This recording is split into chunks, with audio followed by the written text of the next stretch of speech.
ശ്രീമദ് ഭാഗവതത്തിലെ 1-ാം അധ്യായത്തിലെ 6-ാമത്തെ വരിയാണ് കേട്ടോ. ഒത്തിരി ശബ്ദമൊക്കെ മാറിപ്പോയി. ഹരിശ്രീ ഗണപതായ നമഃ. വിഘ്നമസ്തു. ഓം നമോ ഭഗവതേ വാസുദേവായ. അമ്മേ നാരായണ, ദേവി നാരായണ, ലക്ഷ്മി നാരായണ, ഭദ്രേ നാരായണ. ദ്രൗണ്യസ്രവി പ്ലുഷ്ടമിതം മദംഗം സന്താനബീജം കുരു പാണ്ഡവാനാം. ജൂഗോപകക്ഷിം ഗത ആത്തചക്രൂം മധുശ്ചമേയഃ ശരണം ഗതായം. അതിൻ്റെ അർത്ഥം, ദ്രോണാചാര്യരുടെ പുത്രനായ അശ്വത്ഥാമിനാൽ അശ്വത്ഥാമാവ് ഇദ്ദേഹത്തെ എന്താ ചെയ്തത്? ബ്രഹ്മാസ്ത്രം ഉപയോഗിച്ച് കൊല്ലാൻ ശ്രമിച്ചു. അപ്പം ശ്രീകൃഷ്ണ ഭഗവാൻ അതിൽ ഇടപെട്ട് പെട്ടെന്ന് ഈ വംശം തന്നെ ഇല്ലാണ്ടാക്കാനാണ് അശ്വത്ഥാമാവ് നോക്കിയത്. അപ്പോൾ എന്താണ് ചെയ്തത്?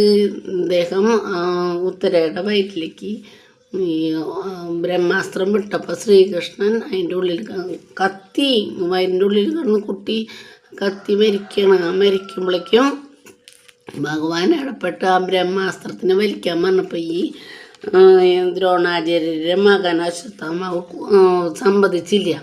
അപ്പോൾ എന്ത് ചെയ്തു?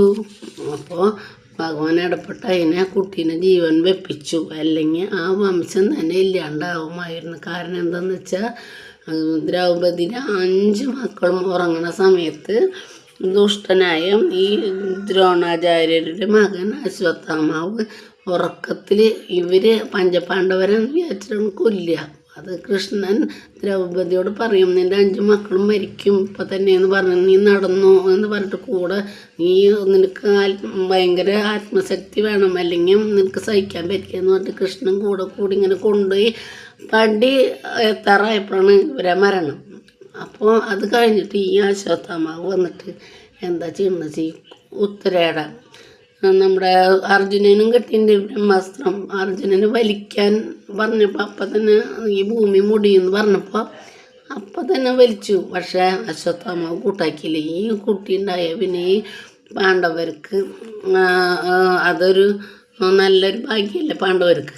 അപ്പോൾ ആ ഭാഗ്യമില്ലാണ്ടാവട്ടെ എന്ന് പറഞ്ഞിട്ടാണ് ഈ ബ്രഹ്മാസ്ത്രം അയക്കുമ്പോൾ ശ്രീകൃഷ്ണൻ അതിലിടപെട്ട് ആ കത്തിക്കരിഞ്ഞ കുട്ടിക്ക് ജീവൻ നൽകി എന്നാണ് ഇതിൽ പറയണത്. അത് കഴിഞ്ഞു അങ്ങനെയുള്ള ഞാൻ കൃഷ്ണൻ്റെ കഥകൾ കേൾക്കാൻ അത്ര അധികം ആഗ്രഹിക്കുന്നു. എൻ്റെ അമ്മയും ഈശ്വര കൃഷ്ണഭക്തി ആയിരുന്നെന്നും